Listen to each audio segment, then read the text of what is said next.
Please be seated.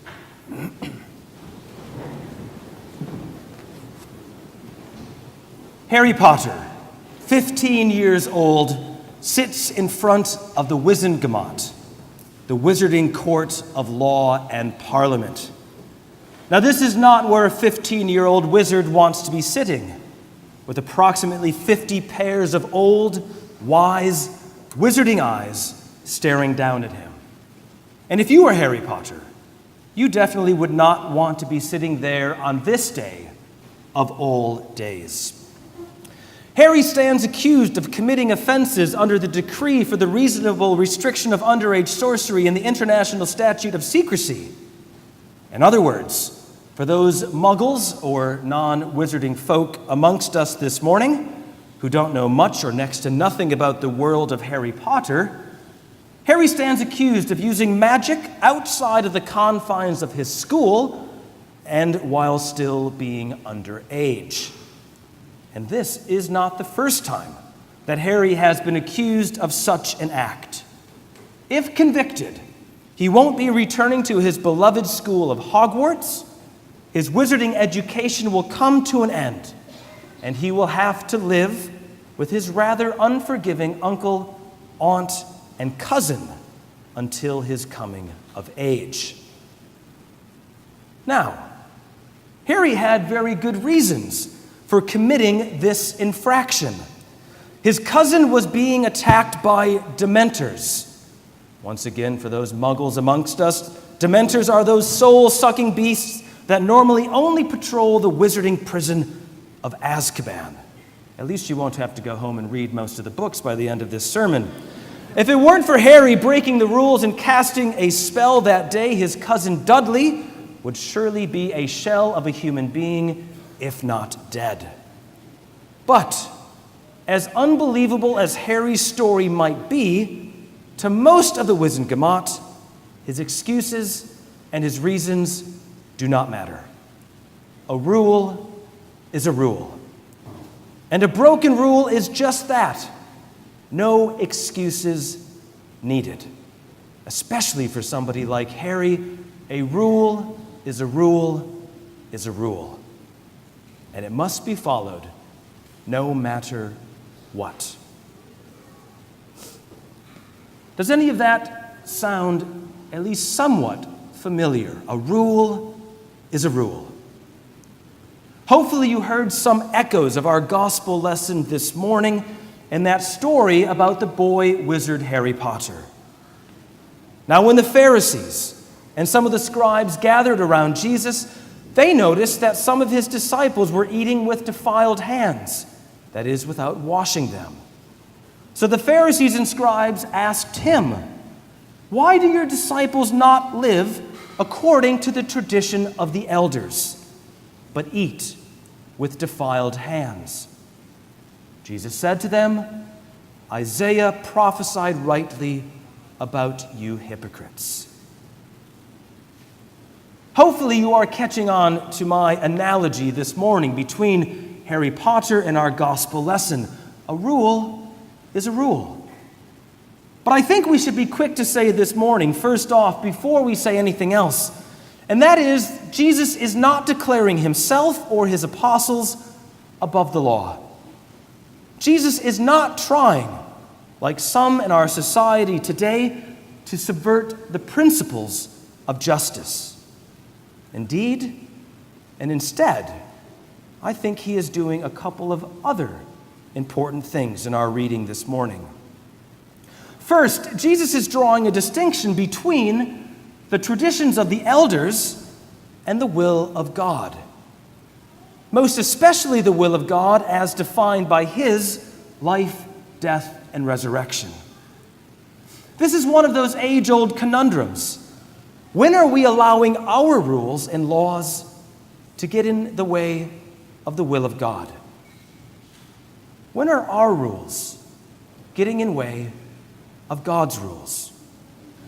One of the ways that this is most often illustrated is through the declaration, "But we have never done it that way before."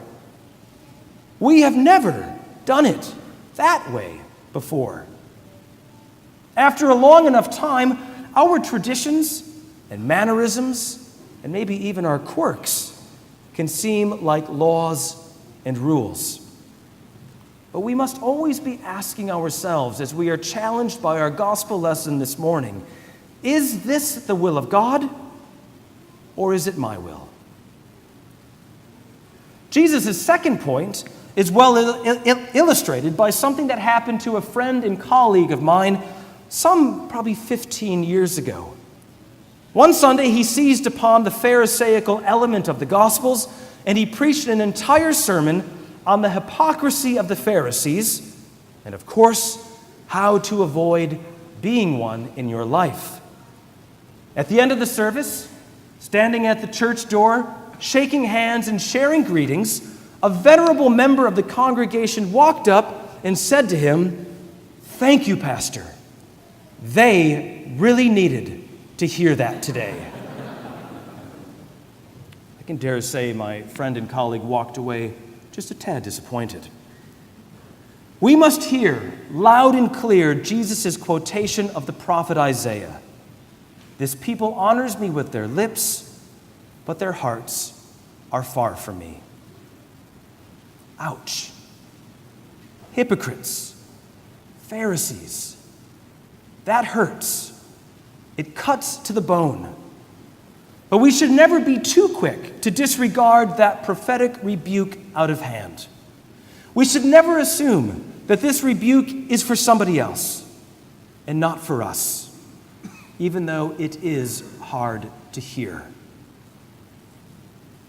And finally, this episode in Jesus' life with his apostles and those who would hold them to a law or to a tradition, no matter what, recalls us to remember our heritage as Episcopalians.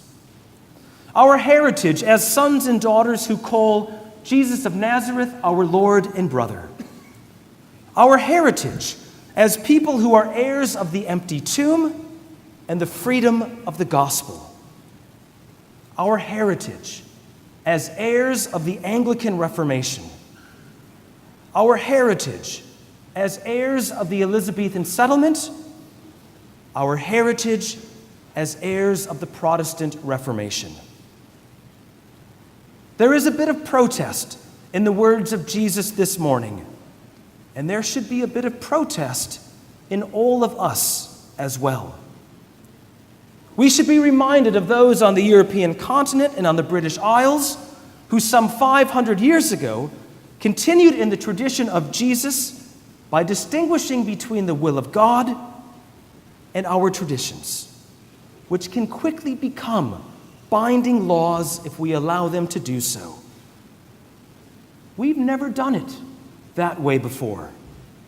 We've never done it like that before should never be an excuse to not follow God's will in a new and exciting way today. We should be reminded today of the Protestant and reforming principle, which is willing to take the bold and dangerous steps of always making sure that we are following God's will and the way of Jesus. We should be reminded of the reforming way of our Protestant ancestors who were not happy to have their gospel freedom confined and restrained by man-made laws. We need to be reminded of the tradition from whence we come, without allowing our traditions to bind us so fast that we can no longer follow the freeing and grace-laden path of Jesus. And finally, we should be reminded that we are not called to like our neighbor. How impossible would that be? But instead, we are called to love our neighbor. And with the grace of God, how possible and amazing that is. And we are called to dispel any tradition that gets in the way of loving one another. Amen.